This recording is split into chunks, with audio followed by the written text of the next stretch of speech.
right, final segment. We're not going to have time to play any more of the clips. I have scores of them, dozens of them up on Infowars.com. Find out what's happening to your country, ladies and gentlemen. And where have you been?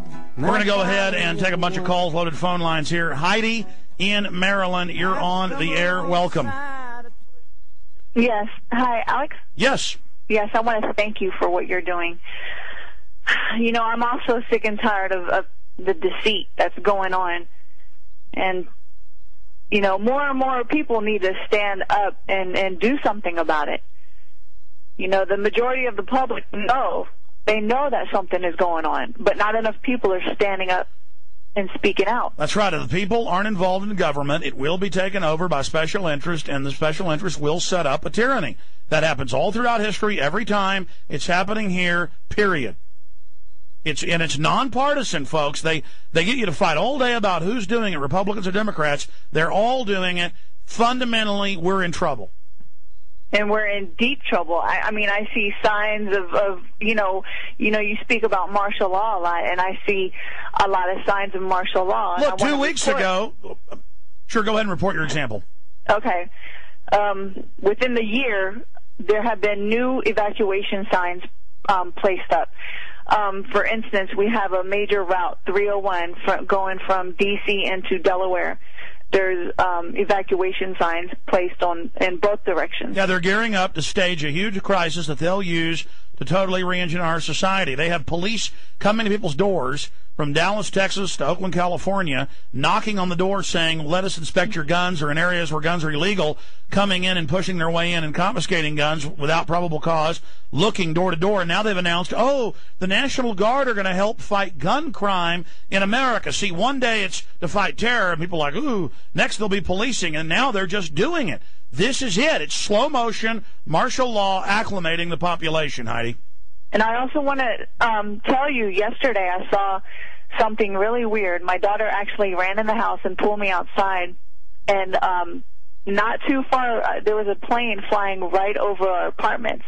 I mean, it was a passenger airplane, and I don't know if I'm getting caught up in the fear-mongering, but, I mean, it was low enough to fly into a tall building, and that is very odd. Are you by an airport?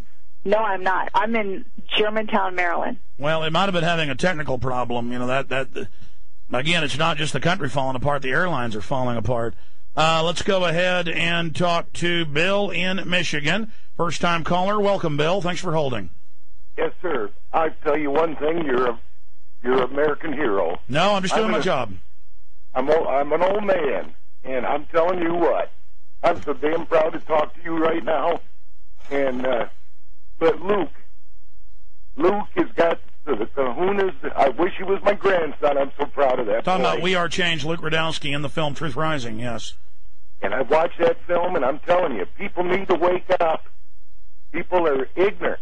This country's going down a rat hole, and nobody's standing up but you, sir. No, a lot of people are standing up, and we appreciate you. Let you go, Bill. Your phone's really bad, and we're short on time, but thank you for the kind words. George in Florida, you're on the air. Go ahead. How you doing, Alex? Good, sir. Yes, I'd like to know, didn't Congress or somebody go around to the military saying don't engage in any military operations when Nixon was being impeached? Yes, they did. I mean, why are they not doing it now?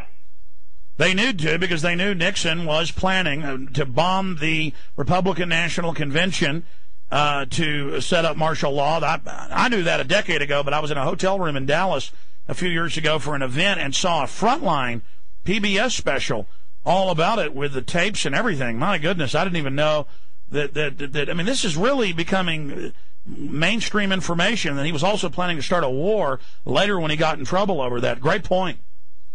All right, thank you, Alex. Thank you. Fabulous call. I just love your calls. I should have got to more of them earlier. Roger in Oregon, you're on the air worldwide. Go ahead, Roger. Hey, how you doing, Alex? Good. Hey, great job, man. I got one comment, and then I have one question for you. Sure. Number one, when Bugliosi was up there on the platform, man, I was howling, and I was doing backflips all over the room, man. I just couldn't believe it. It was just so awesome.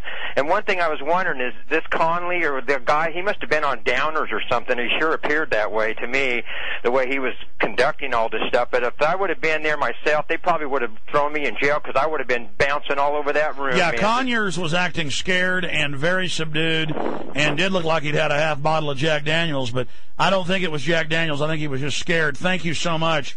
Let's talk to Scott in San Diego. Thanks for holding, Scott. You're on the air. Go ahead, Scott in San Diego, California.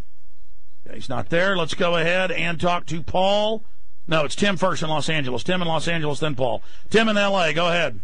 Hey, Alex, long time, first time. It's a pleasure to talk to you, sir. Thank you, sir.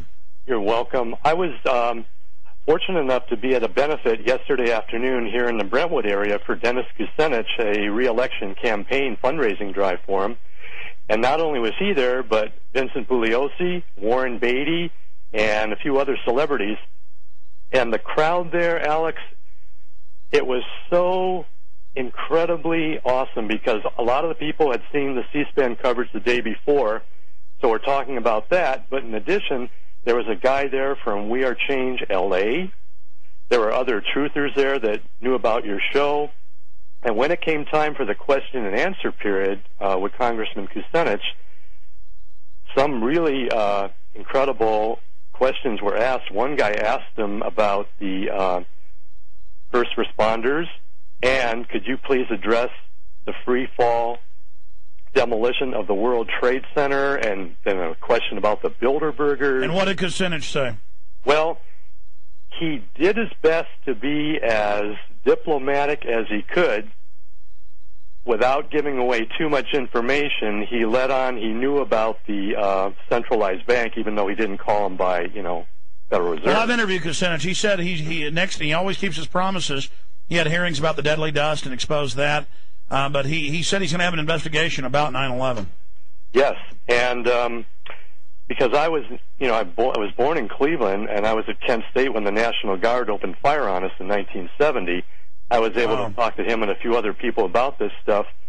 But if possible, could I tell you a couple things off the air? I don't think it's appropriate to say it in a public forum right now. Yeah, I'll put you on hold. When the show's over, I'll come to you in a few minutes, okay? Or you can give him your number right now. Get Tim's number, and I'll call him back, or I'll talk to him. Just keep him on hold. I'll talk to Tim when I get off air. Let's talk to Paul in Wisconsin. You're on the air. Paul, welcome. Hello there, Alex. Thanks for all your hard work. I'm just calling a little, disgruntled and disappointed. Not sure what to do. What's the most important thing I can do in the truth movement? I mean, disgruntled? I just came back from Iraq, buddy. I understand. But I was trying to ask, what are you disgruntled about? Just, it's so hard to it's hard to wake up my family, and I'm trying to be patient because I know it took me a long time. I saw loose change back in 2005, and then just kind of ignored it. I didn't want to know it, and then the more I know, the less I want to know. No news is good news, kind of thing. Well, there's a lot of bad stuff happening, but people are rising to the challenge. Congress, for the first time in its history, has a 9% approval rating, showing people finally understand it's both parties, and they can't play that distraction game, blaming it on each other. We know this is about global corporatization.